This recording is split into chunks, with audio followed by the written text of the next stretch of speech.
Hamas की तरफ तगी कॉन्डेम तौरई US अमसुंग Israel की मथक्ता मखोइना उचिक यमन अमादरेदी लेबनान सीरिया गाजा असिदा पुनमक मफम खुदिंगमक सिदा मखोइना उचिक एयर स्ट्राइक वगैरह नाहोय खोंगी लानमी वगैरह सी चंगजली मखै से हमास की तरफ तगी सी कॉन्डेम तौरई अहमदा दुई नंबर दनबु यामन नुवाइतो पाइबु होजिक 24 आवर्स सिगी मनुंगदा गाजा की हेल्थ मिनिस्ट्री सिदगी पावम थोगले फिलिस्तीनी मी निफुगा माथोइनी नुपीसु अंगामसु यावना होजिकता लेखिद्रिसे अदरैदी असाई पावदुमदे हादोक पिखरे सल्ला अल बर्दवली बर्दविल हारिसे हमास की सीनियर ऑफिशियल अखोइगी कनुमनी असिमसु खान यूनुस त मखोइगी नमाज सोलिंगई कांदा महाक की नुपीगा नमाज सोलिंगई कांदा नमाज सोलबा कांदा इजराइल की तरफ तगी यार स्ट्राइक तो बॉम्ब तरक्तर मासे सीबनी है मादरेदी सोमनबो इजरा यमन की तरफ तगी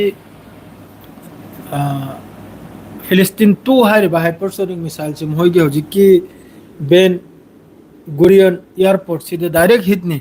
मासी ममांगैदसु यमन की तरफ तगी याम साथीने सोकपगी वानिको अदु इजराइल की तरफ तगी मखोइगी असोकपदु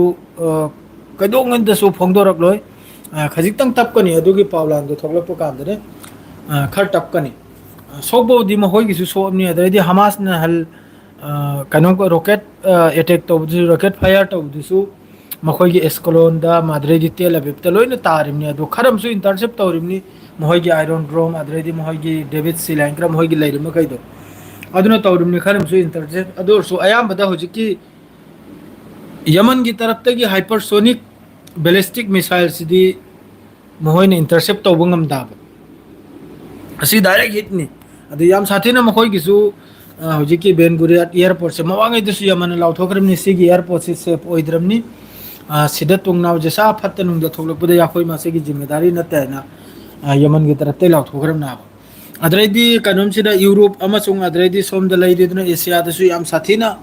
यूरोप तनी अयामबदा अखोई होजि प्रोटेस्ट तौरिसे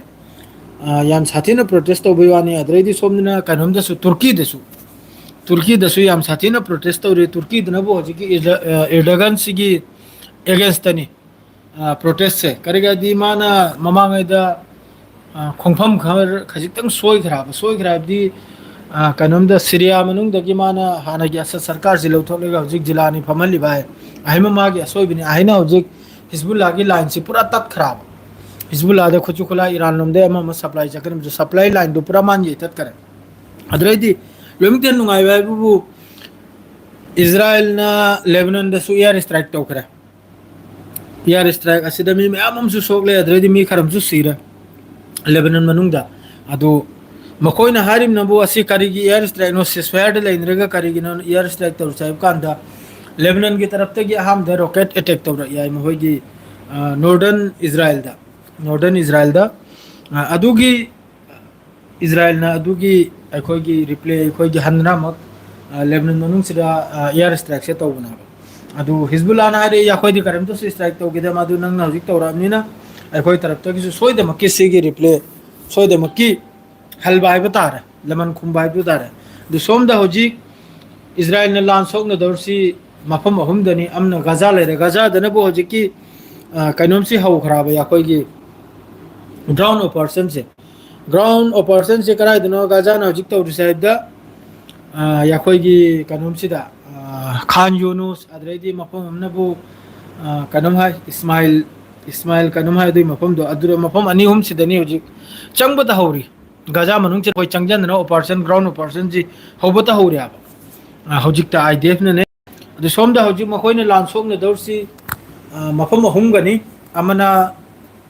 कइनोम लैरे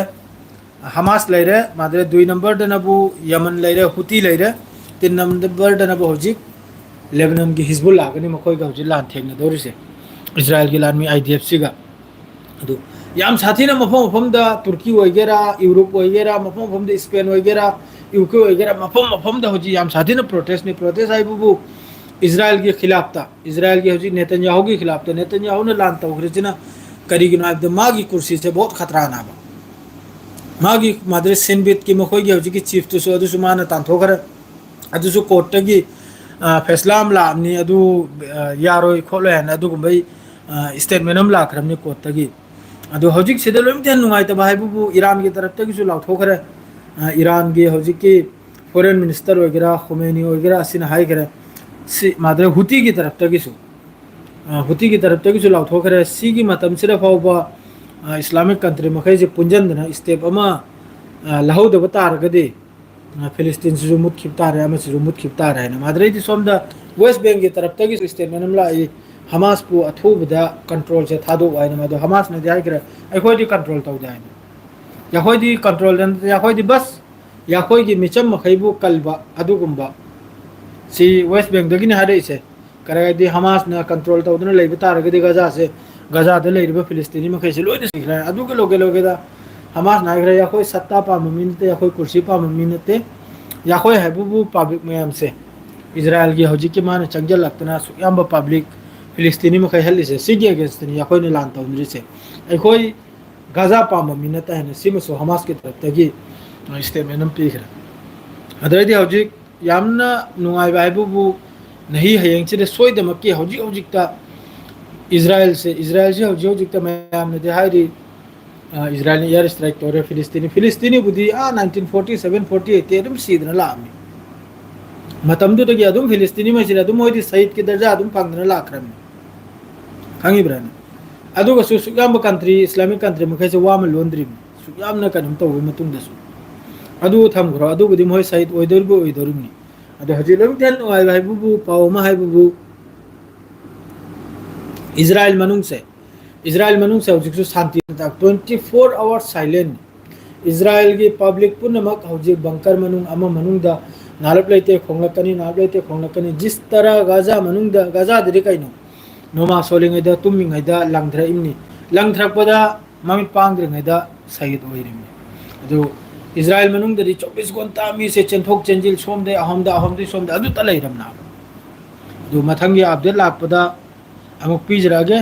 तो हजिकी दे जो थबुक थोकनी मी लोइजरागे सिदा सलाम अलैकुम।